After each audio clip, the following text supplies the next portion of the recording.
Selamat datang di halaman terakhir. Malam ini, kita akan mendengar sebuah kisah tentang perang. Bukan tentang kemenangan, melainkan tentang mereka yang tidak pernah pulang. Tahun itu, dunia berada di ambang kehancuran.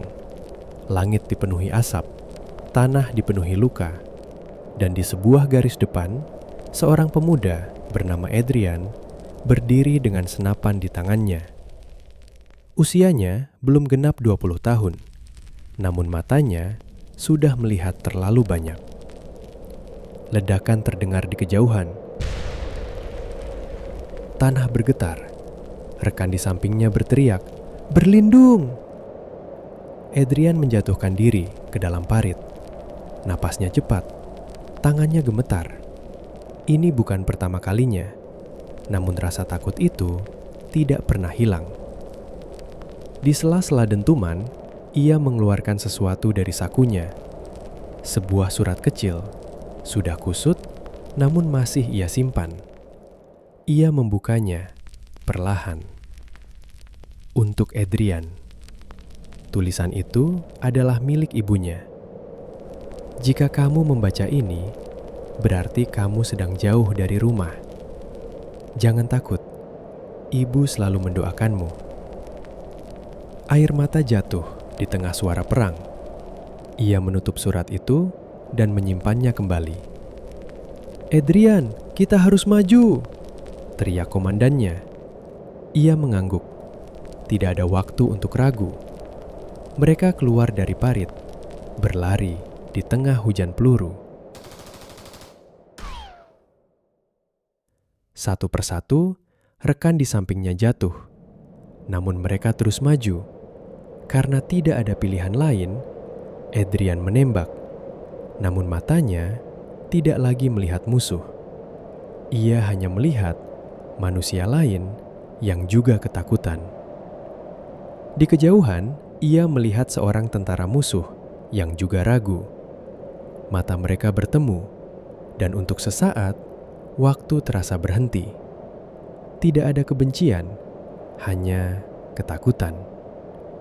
Namun suara perang memaksa mereka kembali. "Tembak!" Adrian menutup mata dan menarik pelatuk. Tubuh itu jatuh, dan sesuatu di dalam dirinya juga ikut runtuh. Pertempuran berakhir. Malam datang. Adrian duduk sendiri di antara reruntuhan. Tangannya kembali membuka surat itu. Namun kali ini, ia menambahkan sesuatu. "Ibu, aku tidak tahu apakah aku akan pulang. Aku tidak tahu apakah ini benar.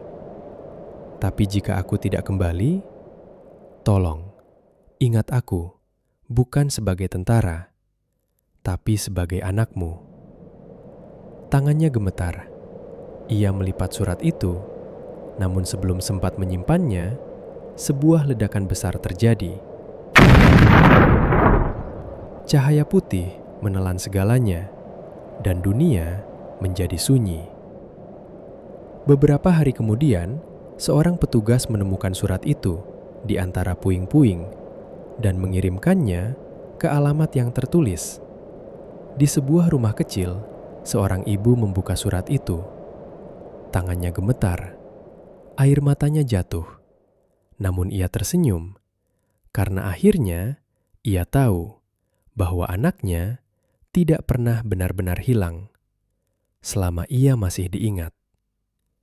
Perang tidak pernah benar-benar memilih siapa yang harus terluka, karena di balik setiap peluru ada seseorang yang juga memiliki rumah. Dan di balik setiap nama yang hilang, ada seseorang yang masih menunggu. Selamat malam.